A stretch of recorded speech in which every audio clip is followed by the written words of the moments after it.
कई साल पहले की बात है। नदी किनारे बसा एक छोटा सा राज्य था रूपनगर।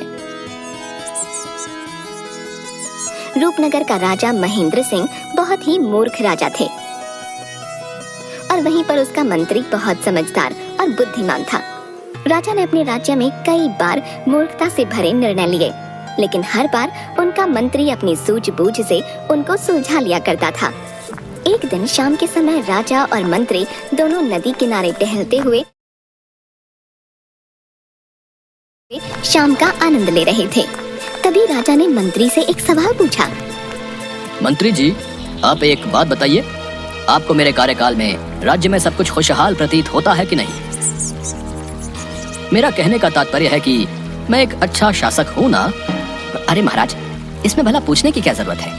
आपके उत्तम शासनकाल के चर्चे तो दूर दूर के राज्यों में भी होते हैं। हाँ, सही कहा, ये बात तो है। मेरे साथ रहकर अब तुम भी समझदार हो रहे हो। हाँ, बस आपकी कृपा है महाराज। उसके बाद राजा मंत्री से एक और सवाल करता है। क्या तुम बता सकते हो कि ये नदी किस दिशा में और कहाँ तक बहकर जाती है? मंत्री ने राजा को तुरंत जवाब देते हुए कहा, ये नदी पूर्व की दिशा में बहती है और ये पूरब देश तक जाती है। इस पर राजा ने कहा, हमारी नदी का पानी पूरब देश के लोग क्यों इस्तेमाल करें? नहीं नहीं, ऐसा नहीं होना चाहिए। मुझे कुछ करना होगा। हम नहीं चाहते कि हमारे देश का पानी पूरब के देशवासी इस्तेमाल करें। नदी का पानी रोकने के लिए दीवार खड़ी करने का काम तुरंत शुरू किया जाए। तभी मंत्री ने राजा से कहा, महाराज, ऐसा करने पर हमारा ही नुकसान होगा।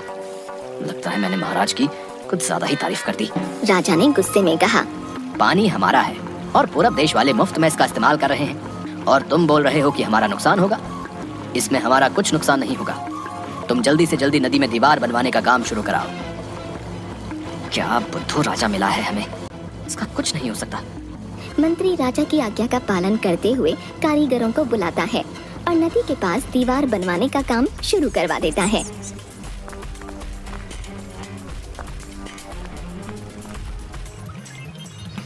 जल्दी जल्दी काम करो सब।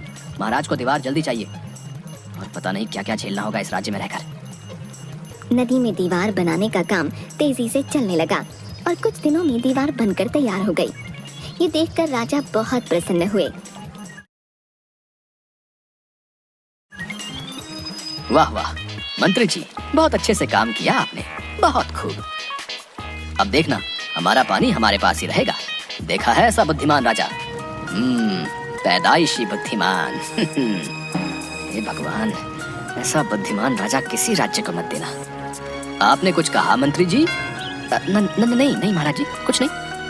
परंतु उनकी मूर्खता के कारण कुछ दिन बाद जब बारिश का मौसम दस्तक देता है तो नदी का पानी पूरे गांव में भरने लगता है।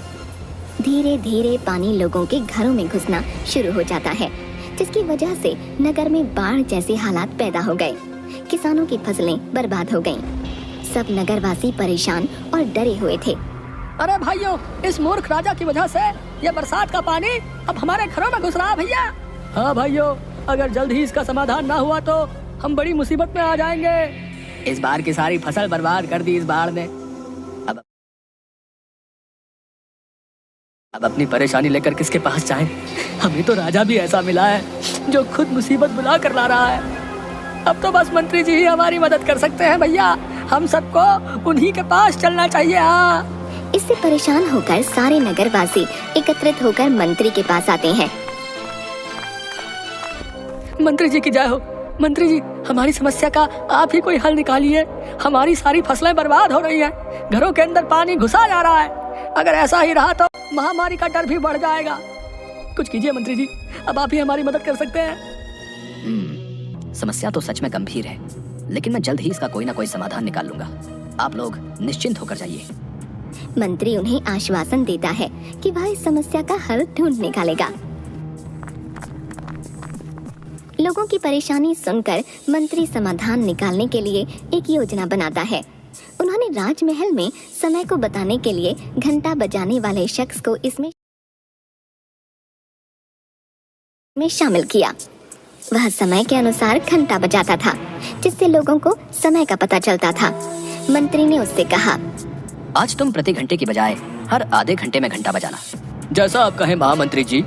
उस आदमी ने मंत्री ने जैसा कहा था वैसा ही किया। इससे जब सुबह के 3 बज रहे थे तो उसने 6 बार घंटा बजाया।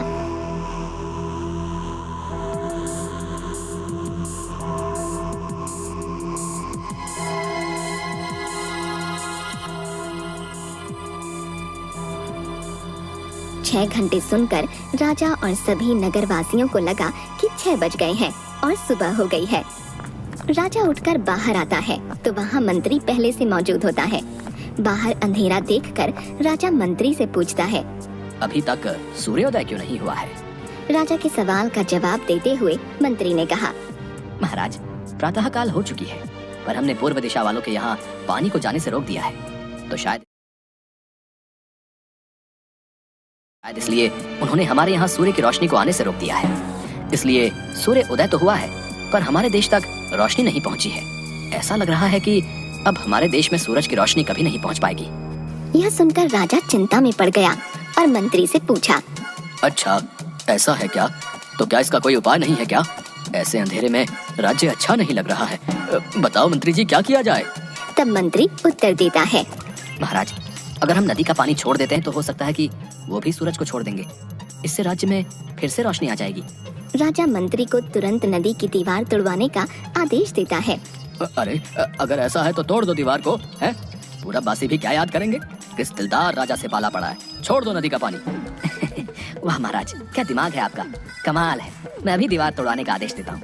मंत्री कारीगरों को नदी पर ले जाकर उन्हें दीवार तोड़ने के लिए कहता है। मंत्री जी, क्या सच में दीवार तोड़ देनी है? हाँ, दीवार को तोड़ने का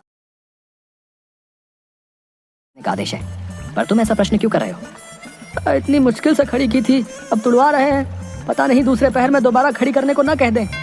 ज्यादा सवाल जवाब मत करो। क्षमा कीजिए मंत्री जी, बस आपके भरोसे राज्य चल रहा है। कुछ ही घंटों में कारीगरों ने दीवार गिरा दी और तब तक सूरज के निकलने का भी समय हो गया था। सूर्य उदय हो गया। सूर्य की लालिमा देखकर राजा बहुत खुश हुआ और मंत्री को इनाम देने की घोषणा की।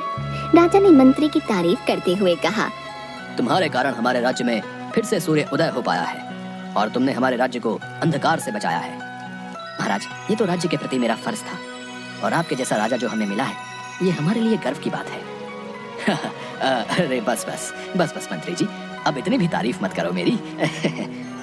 सीख, कभी भी दूसरों का बुरा नहीं करना चाहिए और न ही उनकी तरक्की देखकर उनसे जलन की भावना रखनी चाहिए।